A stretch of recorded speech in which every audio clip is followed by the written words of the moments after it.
Hey, I'm Scott, and I'm an American in Bangkok. Well, actually, I'm an American in Phnom Penh right now. I'm getting ready to go to Kodak, that's Silk Island. And I just wanted to go over this letter that I got. I got a letter from a guy named Mike. He writes in, Scott, I follow you on YouTube religiously and appreciate your straightforward style of reporting on life in Thailand. For the most part, I have a very good understanding of everyday requirements to live there, except for one major issue, visas. Well, many people have the same problem, so don't feel bad. Yes, I realize you can get an ED visa or a tourist visa, but my question to you is how the heck do you handle the visa issue if you want to live there for any length of time, let's say 3 years or more? I figure you are the man to ask since you have been there so long. Thanks for any help you can give, and please keep up the awesome work you do. Be well, Mike. Uh, there's a couple of things.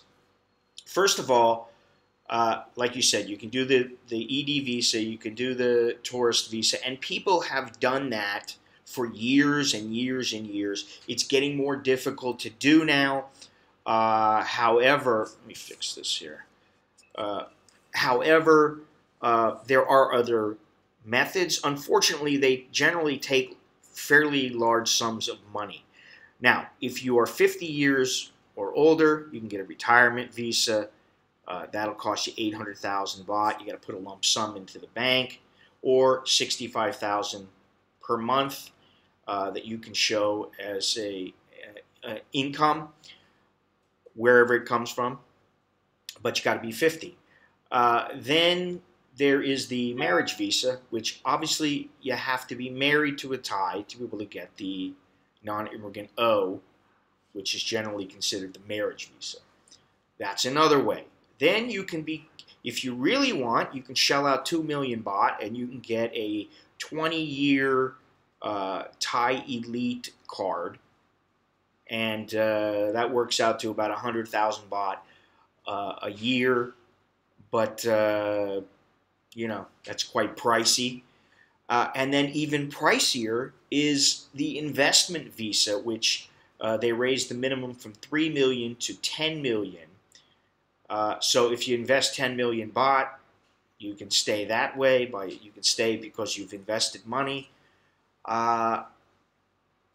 And of course, you can find a job.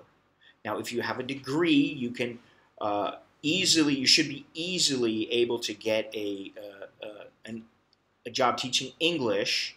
A degree and a TEFL certificate makes it that much easier, but you should be able to get a work permit. If you don't have a degree, you might have a problem getting a work permit, which means you're going to be working illegally. However, many people do this.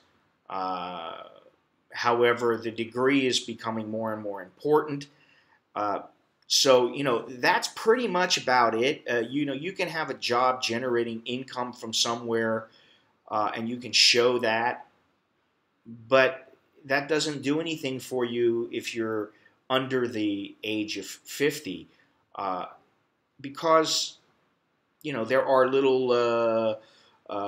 they can't cover everyone. The immigration department cannot possibly go person by person and decide whether or not they should be able to get into the country. So they have these guidelines, and there are a few areas that make it difficult for people, and that is the younger people who have money or who have a method of earning money. Even if you're earning money outside of the country, let's say that you're earning $2,000 a month outside of the country, but you're 30 years old. That's not going to get you into Thailand long term. It's not going to get you a visa for a year or an extension to stay. So that's the way it is, and that's why it's difficult for people to move here, So anyway, hopefully that helps a little bit, or at least it lets you know some of your options. For now, that's all I got. I'm Scott. I'm an American in Phnom Penh.